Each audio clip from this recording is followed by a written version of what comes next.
Kerala versus Karnataka ನಡುವೆ ಭಾಷಾವಾರ್ ಶುರುವಾಗಿದೆ. ಕೇರಳ ಗಡಿಭಾಗದ ಕನ್ನಡಿಗರ ಮೇಲೆ ಬಲವಂತವಾಗಿ ಮಲಯಾಳಿ ಭಾಷೆಯನ್ನ ಹೇರಲು ಕೇರಳ ಸರ್ಕಾರ ಮುಂದಾಗಿದ್ದಾರೆ. ಇದಕ್ಕೆ ರಾಜ್ಯ ಸರ್ಕಾರ ತೀವ್ರ ಆಕ್ರೋಶ ಹೊರಹಾಕಿದೆ. ಅಲ್ಲದೆ ಕಾಸರಗೋಡನ್ನ ಸಾಂಸ್ಕೃತಿಕ ಭಾಗವಾಗಿಸುವ ತಂತ್ರಕ್ಕೆ ರಾಜ್ಯ ಸರ್ಕಾರ ತಯಾರಿ ನಡೆಸಿದೆ. ರಾಜ್ಯ ಸರ್ಕಾರದ ಗಟ್ಟಿ ನಿರ್ಧಾರಕ್ಕೆ ಕೇರಳ ಸಿಎಂ ರಿಯಾಕ್ಟ್ ಮಾಡಿದ್ದು ತಮ್ಮ ವರಸೆ ಬದಲಿಸಿದ್ದಾರೆ.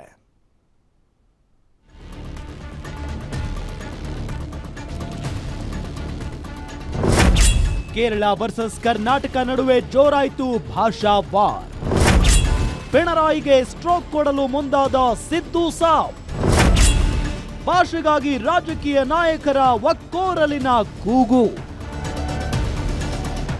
ಕರ್ನಾಟಕ ಕೇರಳ ನಡುವೆ ಚೆನ್ನಾಗಿದ್ದ ಬಾಂಧವ್ಯ ಕೋಗಿಲು ಘಟನೆ ಬಳಿಕ ಹಳಸಿದೆ. ಕೋಗಿಲು ವಿಚಾರದಲ್ಲಿ ಕೇರಳ ಯಾವಾಗ ಪಾಲಿಟಿಕ್ಸ್ ಮಾಡ್ತೋ ಆಗಿನಿಂದಲೂ ಒಂದಲ್ಲ ಒಂದು ವಿಚಾರವಾಗಿ ಕಾಲು ಕೆರೆದು ಜಗಳಕ್ಕೆ ಬರ್ತಿದೆ.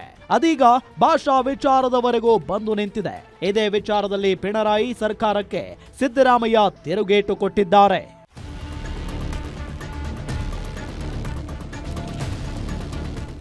ಕೇರಳ ಸರ್ಕಾರ ಜಾರಿಗೆ ತರಲು ಹೊರಟಿರುವ ಮಲಯಾಳಿ ಭಾಷಾ ನೀತಿ 2025 ಮಸೂದೆಗೆ ರಾಜ್ಯ ಕಾಂಗ್ರೆಸ್ ಸರ್ಕಾರ ತೀವ್ರ ಅಸಮಾಧಾನ ಹೊರಹಾಕಿದೆ. ಪ್ರಸ್ತಾಪಿತ ಮಸೂದೆ ಎರಡು ರಾಜ್ಯಗಳ ಬಾಂಧವ್ಯಕ್ಕೆ ಧಕ್ಕೆಯಾಗಲಿದೆ ಎಂದು ಎಚ್ಚರಿಸಿದೆ. ಟ್ವೀಟ್ ಹಾಗೂ ಪತ್ರದ ಮೂಲಕ ಕೇರಳ ಸರ್ಕಾರವನ್ನ ಎಚ್ಚರಿಸಿದೆ. ಅಲ್ಲದೆ ಕೇರಳ ಸರ್ಕಾರಕ್ಕೆ ಮಾಸ್ಟರ್ ಸ್ಟ್ರೋಕ್ ಕೊಡಲು ಸಿಎಂ ಸಿದ್ದರಾಮಯ್ಯ ಸಿದ್ಧರಾಗಿದ್ದಾರೆ. ಕಾಸರಗೋಡು ಸಾಂಸ್ಕೃತಿಕ ಭಾಗವಾಗಿ ಮಾಡಲು ತಂತ್ರ ಹೂಡಿದೆ. ಜೊತೆಗೆ ಕೇರಳದ ವಿರುದ್ಧ ಕೇಂದ್ರಕ್ಕೆ ನಿಯೋಗವನ್ನ ತೆಗೆದುಕೊಂಡು ಹೋಗಲು ಸರ್ಕಾರ ಸಕಲ ಸಿದ್ಧತೆ ಮಾಡಿಕೊಂಡಿದೆ. ಹೋರಾಟ ಪ್ರಾರಂಭ ಮಾಡ್ತೀವಿ. ಸುಮಾರು 220 ಏನೋ ಶಾಲೆಗಳಿದಾವೆ ಬಾರ್ಡರ್ನಲ್ಲಿ ಅಂತ. ಆ ಶಾಲೆಗಳಲ್ಲಿ ಕನ್ನಡ ಶಾಲೆಗಳವು.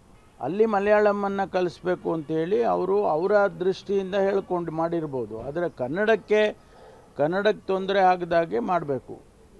ಈಗ ನಾವು ಎಲ್ಲ ಒಂದು ಸಹೋದರತ್ವ ಭಾವನೆಯಿಂದ ಇರಬೇಕಾಗ್ತದೆ. ಭಾಳಷ್ಟು ಜನ ಈಗ ಬೆಳಿಗ್ಗೆ ಇದ್ದರೆ ಮಂಗಳೂರು ಕಡೆ ನೀವು ಹೋದರೆ ಭಾಳ ಜನ ವ್ಯವಹಾರ ಎಲ್ಲ ಟ್ರೇಡಿಂಗು, ವ್ಯವಹಾರ, ಬಿಸ್ನೆಸ್ಸು, ಎಜುಕೇಷನ್ನು ಎಲ್ಲ ಬರೀ ಮಂಗಳೂರಲ್ಲೇ ಆಗುತ್ತೆ. ಇವರು ಮಲಯಾಳಂ ಮಾತಾಡೋರಿಗೆ ಅವರಿಗೆ ಕನ್ನಡನೂ ಸ್ವಲ್ಪ ಅವ್ರು ಕಲ್ತ್ಕೊಂಡ್ರೆ ಒಳ್ಳೇದಲ್ವಾ. ಸಿದ್ದು ಸ್ಟ್ರೋಕ್ಗೆ ಪಿಣರಾಯಿ ವಿಜಯನ್ ಶಾಕ್. ಮಲಯಾಳಂ ಕಡ್ಡಾಯವೇನಿಲ್ಲ ಅಂತ ಲೆಟರ್. ಇನ್ನು ಸಿದ್ದರಾಮಯ್ಯ ಪತ್ರ, ರಾಜ್ಯ ನಾಯಕರ ಆಕ್ರೋಶ ಹೆಚ್ಚಾಗ್ತಿದ್ದಂತೆ ಕೇರಳ ಸಿಎಂ ಪಿಣರಾಯಿ ವಿಜಯನ್ ಶಾಕ್ ಆಗಿದ್ದು ತಮ್ಮ ಕಡೆಯಿಂದಲೂ ಪತ್ರವೊಂದನ್ನ ರಿಲೀಸ್ ಮಾಡಿದ್ದಾರೆ. ಕೇರಳ ಸರ್ಕಾರ ಮಲಯಾಳಂ ಭಾಷೆಯನ್ನ ಹೇರಿಕೆ ಮಾಡಿಲ್ಲ. ನಾವು ಸ್ವಾತಂತ್ರ್ಯವನ್ನ ಸಂಪೂರ್ಣವಾಗಿ ರಕ್ಷಿಸುತ್ತೇವೆ. ಕೇರಳ ಸಚಿವಾಲಯದಲ್ಲಿ ಕನ್ನಡ ಭಾಷಿಕರು ತಮ್ಮ ಮಾತೃಭಾಷೆಯನ್ನ ಬಳಸಬಹುದು. ಅವರ ಅಧಿಕೃತ ಪತ್ರ ವ್ಯವಹಾರಕ್ಕೆ ಅವರ ಭಾಷೆಯಲ್ಲೇ ಉತ್ತರ ನೀಡಲಾಗುತ್ತೆ ಎಂದು ಸ್ಪಷ್ಟನೆ ನೀಡಿದ್ದಾರೆ.